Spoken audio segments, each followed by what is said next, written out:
Okay, so this is an oriental hornbeam collected in Croatia. We are now actually near Zagreb, which is the capital of Croatia, in the garden of Sebastian Sandev.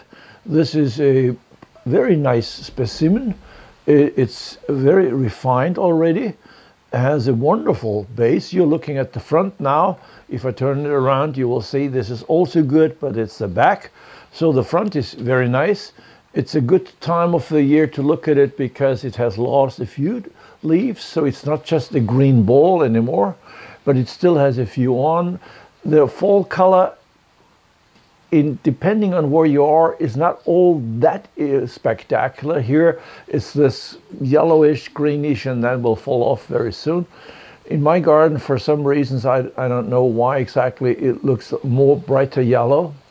Depending, the best fall color, by the way, is the color of the Korean hornbeam, which this can never achieve. But that's only one part. The other thing is that this is very dense, very well ramified, with methods that the Croatians are using, like grow, cut back, like grow, cut back. So we are not not wiring everything every year or so. We have wired it once, and now we're working a bit with guy wires, which are somehow visible in there.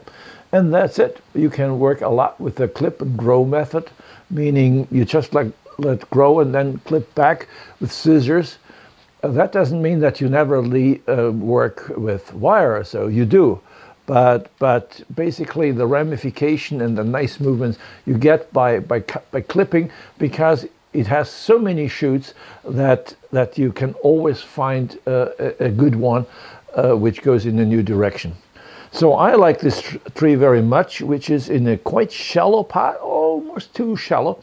A wonderful pot by Luber Skoda, and I think the color goes very well with it. It's a very old-looking tree, and that deserves an old-looking pot. Okay, so this does look old, and the color goes very nicely with the whole thing. So, what to do with this tree? Nothing. Go on, keep going. Congratulations. So now, is it better? Because last time you told me it's not dense enough. This year I just let it grow more freely. And do you think it's better now? It's much better. Okay. I am full of joy. Okay. Yeah, it's much better. Now it's more to my taste. Now this is what I call the hedge pruning method, and most people understand it because it sounds cruel, like I'm pruning it like a hedge. The truth is, yes, I am. I'm pruning it like a hedge, but that's not it.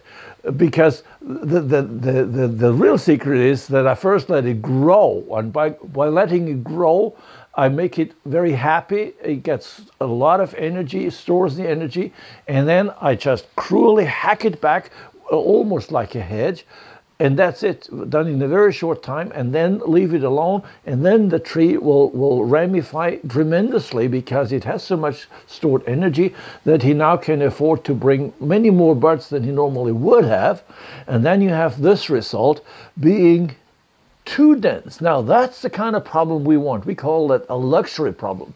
This tree is so dense that we find it difficult to decide which branches to keep and which branches to cut out. Now that's exactly what you want. Now we are near falling off the foliage. In 2 weeks so the foliage will be off. All we need is a couple of frost nights, and then with very fine scissors, we really do the detailed work. We spend about 2 hours on that tree and cut back all these longer, short. And there's a lot of options, and there will be many ways of making very nice movements. And that is the result of hedge pruning.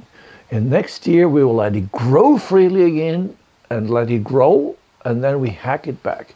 If you listen carefully, you will understand that for a long while in summer, it doesn't quite look good. Why? Because I let it grow more than you normally would like.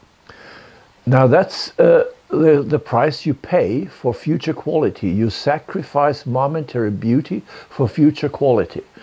Now, that's not for everybody. Now, if you want to have a nice looking tree all the time, then you better don't do this. You better do what you have learned, pinch and cut back as soon as something comes out, or if you want to go on an exhibit, or if you want to sell something. So people do ask me, well, Walter, I understand what you're saying, but if that's so smart what you're doing, why do the Japanese not do it? Or why does Ryan Nilo, this and that guy, not do it? Well, you know what? Because they run a nursery that wants to sell trees. Now, you don't want to have silly and untidy looking trees in your nursery. You must prepare them so they look well, so somebody likes them and maybe buys them. Now, that's the price you pay.